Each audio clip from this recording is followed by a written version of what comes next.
Bonjour à toutes et à tous et ravi de vous retrouver. Cette semaine évidemment nous allons parler de cette crise de la zone euro qui a duré quasiment 15 jours. Alors on a l'impression qu'elle est résolue parce que enfin on a obtenu un accord. Alors l'accord finalement est assez simple, c'est que on va permettre encore une fois à la Grèce de s'endetter plus facilement, c'est-à-dire que c'est l'Europe qui va s'endetter à la place de la Grèce et puis plus globalement donc on a créé une sorte de fonds monétaire européen qui pourra directement acheter des dettes publiques des pays en difficulté. Donc ça évidemment c'est pour les bonnes nouvelles.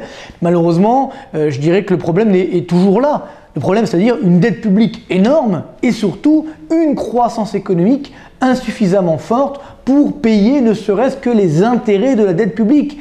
Et c'est là où les derniers indicateurs qui sont sortis au moment même quasiment de l'accord, notamment les enquêtes des directeurs d'achat dans l'industrie et les services, les enquêtes INSEE en France, IFO en Allemagne, montrent que le ralentissement est déjà là et que même la récession commence à poindre, c'est-à-dire qu'il faut faire extrêmement attention puisque nous avons aujourd'hui des indicateurs avancés de la conjoncture qui montrent que le PIB a à peu près stagné au deuxième trimestre et pourrait même baisser au troisième trimestre. Donc c'est là que le bas blesse, c'est que si la croissance n'est pas là, et a fortiori si le PIB baisse, on aura encore plus de déficit, donc plus de dette publique. Et voilà le paradoxe, on a obtenu un accord certes, mais de notre côté on voit que l'euro reste très fort, il a un petit peu augmenté au lendemain de l'accord, et à partir de là, ceci va casser encore la croissance, donc générer des déficits, donc de la dette, etc. On est dans ce cercle pernicieux qu'il faut absolument casser.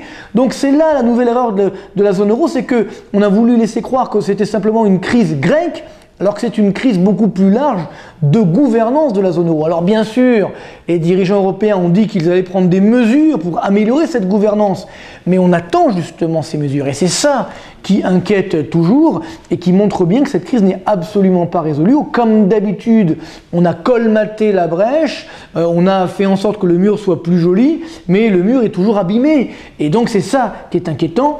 Tant que la croissance ne sera pas là, on ne pourra pas sortir de la crise de la dette publique. Donc je suis désolé de le dire, mais malheureusement, cette crise va continuer tant qu'on n'aura pas une croissance forte, tant qu'on n'aura pas changé la gouvernance économique de la zone euro. Et ça prendra évidemment du temps.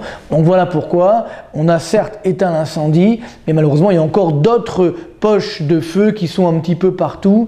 Et donc c'est tant qu'on n'aura pas résolu ces problèmes de croissance et que donc on n'aura pas géré une croissance forte, la zone euro restera en danger. Donc il faut rester prudent. Bonne semaine quand même et à très bientôt.